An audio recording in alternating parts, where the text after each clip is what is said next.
Ketika kita peka terhadap pikiran orang lain, kita akan menyadari pikiran kita sendiri. Dan itu artinya kita memiliki kepekaan terhadap sebuah vibrasi. Jadi ini hukum tarik-menarik juga ada dalam buku Hukum Alam Semesta ya.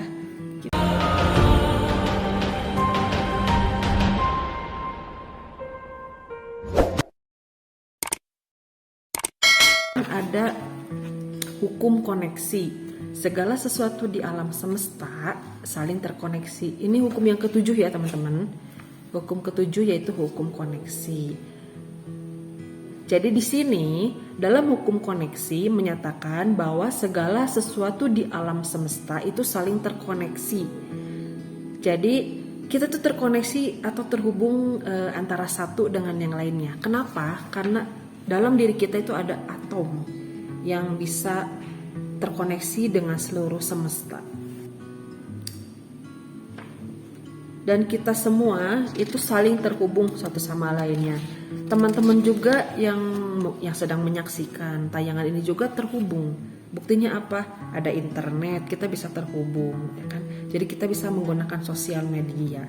Nah inilah manifestasi dari koneksi ya, gitu. Dan ini hukum koneksi itu penting banget, apalagi buat pelaku usaha atau bisnis. Kalau dalam tradisi ada yang menyatakan bahwa kita itu harus menjaga silaturahmi. Silaturahmi itu sebetulnya koneksi, hukum koneksi. Jadi ketika kita bersilaturahmi, itu kita sedang mengkoneksikan magnet kita dengan orang lain. Ketika silaturahmi itu ada pertukaran energi. Nah, siapa tahu dari silaturahmi itu ada pertukaran energi itu bisa jadi termanifestasi, terwujud jadi beberapa hal. Misalnya mungkin jadi informasi, jadi rejeki, jadi peluang dan sebagainya. Misalnya kita lagi silaturahmi ke si A, ternyata gak diduga si A ternyata mau ngasih rejeki atau mau ngasih pekerjaan. Nah itu yang namanya hukum koneksi. Jadi kita harus terhubung antara yang satu dengan yang lainnya. Sebetulnya sudah ada ya dalam tradisi religius itu disebutkan bahwa silaturahmi itu penting gitu. Kemudian yang kedelapan, hukum ekspansi. Di sini kekacauan dan tekanan mendorong kita untuk berekspansi. Hukum ekspansi menyatakan bahwa seseorang berkembang melalui kekacauan, chaos. Jadi dari kekacauan itu juga bisa menciptakan sesuatu kebaikan. Tanpa kekacauan itu nggak mungkin ada hikmahnya. Jadi kita perlu yang namanya kekacauan. Ini disebut dengan hukum ekspansi. Ketika kita mengikuti hukum ekspansi, kita akan melihat kekacauan sebagai hal yang produktif dari peristiwa, bahkan dari peristiwa yang tidak diinginkan sekalipun. Misalnya, siapa sih yang gak mau ada masalah? Pasti semuanya gak mau ada masalah. Tapi kan masalah pasti ada aja. Nah dari masalah itu bagaimana nih hikmah yang kita ambil? Nah itu hukum ekspansi itu mirip sama hukum keseimbangan, sama hukum polaritas, sama hukum relativitas. Ini ada sangkut pautnya. Kemudian yang kesembilan, hukum perkembangan. Di sini itu kehidupan berkembang secara berbeda untuk setiap individu. Hukum perkembangan menyatakan bahwa perkembangan kehidupan adalah proses bertahap, dan ketika kita mempelajari pelajaran hidup, kita akan memahami kapasitas kita sendiri. Jadi dalam hukum perkembangan itu begini ya teman-teman. Tiap manusia itu perkembangannya beda-beda. Contohnya anak kecil aja. Anak kecil itu akan terlihat perkembangannya. Ada anak yang mungkin dia jagonya olahraga, jagonya seni, jagonya berhitung, jagonya memasak dan sebagainya. Nah, setiap anak itu kan tumbuh kembangnya beda. Nah, sama di kita juga.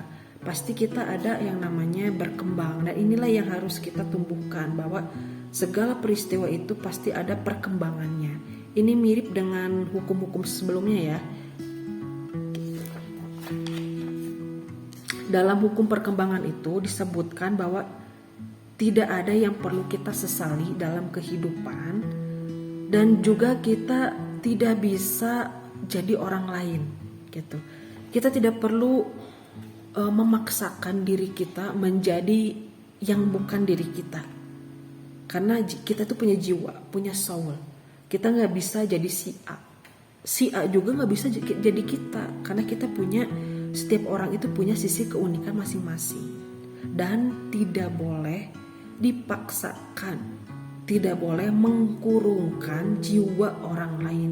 Biarkan dia tumbuh berkembang sebagaimana titah dan jatah hidupnya. Misalnya saya gak suka ngitung misalkan, tapi dipaksa ngitung. Saya sukanya misalnya tentang masak misalkan. Nah, maka kita harus berkembang sesuai dengan jiwa kita. Kita nggak bisa jadi orang lain. Itulah yang disebut hukum perkembangan. Yang ke-10 ada hukum pemberdayaan. Di sini kita berdaya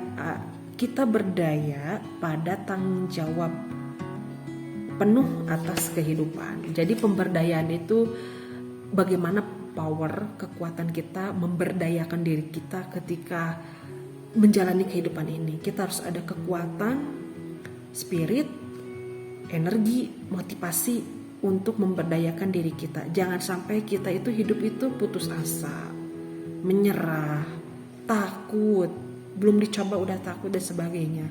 Jadi inilah pemberdayaan dalam diri itu penting. Kemudian yang 11 ini hukum seluruh kemungkinan. Di sini tidak ada batasan untuk apa yang mungkin dalam kehidupan. Hukum seluruh kemungkinan mengungkapkan bahwa apapun bisa kita mimpikan, lakukan, atau kita ciptakan yang ada di alam semesta. Jadi gini teman-teman, hukum kemungkinan itu gini. Di alam semesta ini tidak ada yang tidak mungkin. Semuanya mungkin aja. Dan tidak ada sesuatu yang kebetulan. Semuanya sudah semuanya sudah terstruktur, sudah ada dalam kamus semesta itu. Misalkan kita menganggap saya kayaknya nggak mungkin punya kendaraan, misalkan saya nggak mungkin dia punya motor karena saya juga cuman dagang kecil misalkan. Gak ada yang tidak mungkin. Bisa saja itu terwujud. Kuncinya satu, pikiran.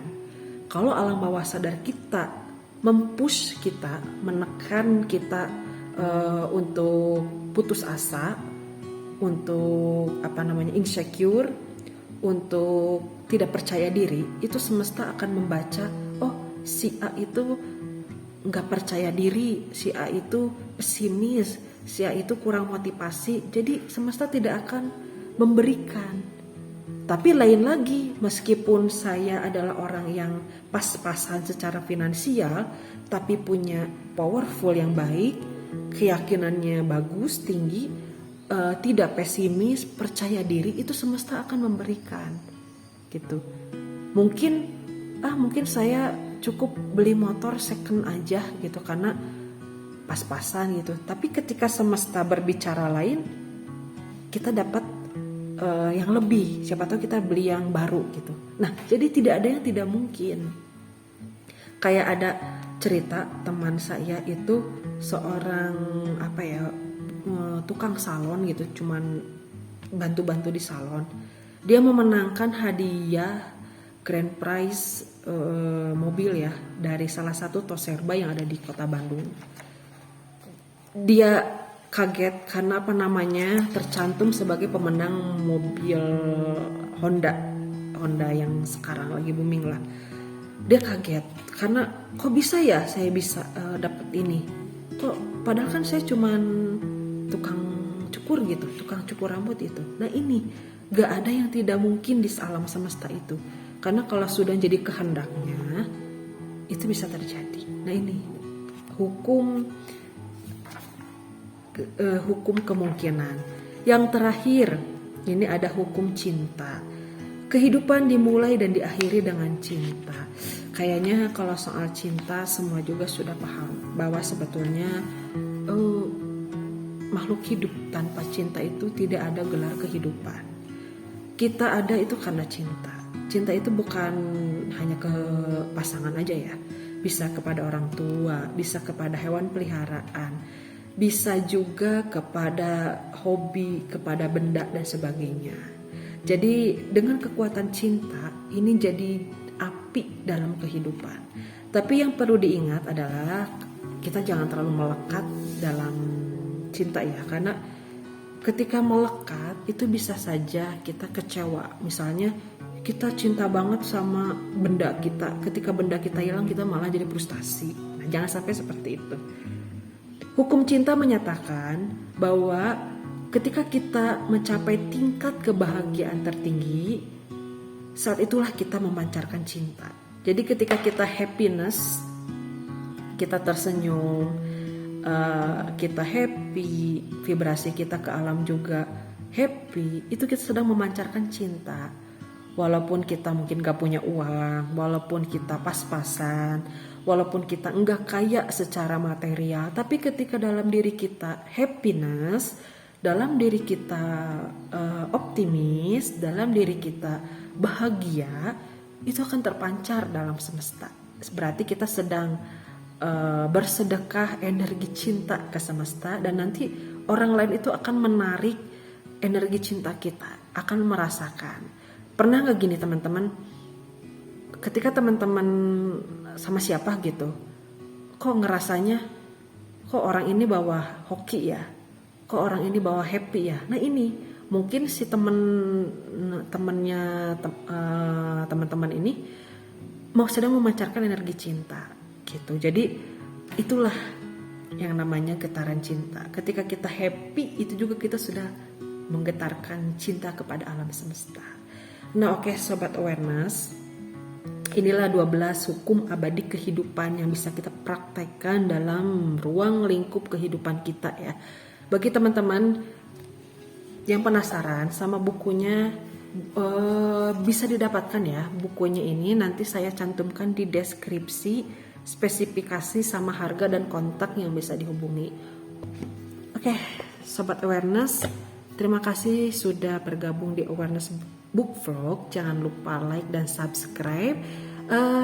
Sampai jumpa, kita nanti bahas buku yang lebih oke lagi pokoknya. Terima kasih sudah mampir. Sampai jumpa di review, sampai jumpa di bahas buku selanjutnya.